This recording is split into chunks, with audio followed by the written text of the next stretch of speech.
મહાનગરની અંદર આંતરરાષ્ટ્રીય કક્ષાનું નારણપુરા ખાતે સ્પોર્ટ્સ કોમ્પ્લેક્સ બની ચૂક્યું છે, જેની અંદર 29ની અંદર વર્લ્ડના ફાયર અને પોલીસના જવાનોની રમત સ્પર્ધા યોજાશે। 2030ની અંદર આ કોમનવેલ્થ ગેમ યોજાશે।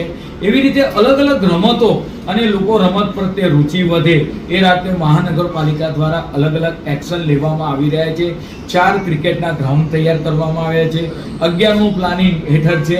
એ જ રીતે ક્રિકેટની સાથે સાથે લોકો ફૂટબોલ પ્રત્યે રુચિ કેળવે એ રીતે પૂર્વ પટ્ટાની અંદર વસ્ત્રાલ ખાતે સ્પોર્ટ્સ કોમ્પ્લેક્સ તૈયાર કરવામાં આવી છે અને તેની બાજુમાં જ આંતરરાષ્ટ્રીય કક્ષાનું ફૂટબોલ ગ્રાઉન્ડ બનાવવામાં આવ્યું છે, જે ફૂટબોલ ગ્રાઉન્ડની અંદર મૂવેબલ ગોલ માટેના 2 કોર્ટ રાખવામાં આવ્યા છે।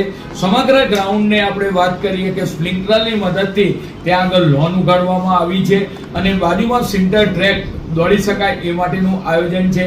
આમ ક્રિકેટની સાથે સાથે મહાનગરપાલિકા દ્વારા સ્પોર્ટ્સમાં આગળ વધે, અમદાવાદના યુવાનો, ગુજરાતના યુવાનો આગળ વધે અને દેશના પ્રધાનમંત્રીનું જે સ્વપ્ન છે ફિટ ઇન્ડિયા આપણે વાત કરીએ એ અનુસાર યુવાનો રમતગમતના મેદાનમાં પોતાનો પરસેવો પાડે અને ભારતમાં પોતાનું યોગદાન નોંધાવે એ માટે ફૂટબોલ ગ્રાઉન્ડ વસ્ત્રાલ ખાતે તૈયાર કરવામાં આવ્યું છે।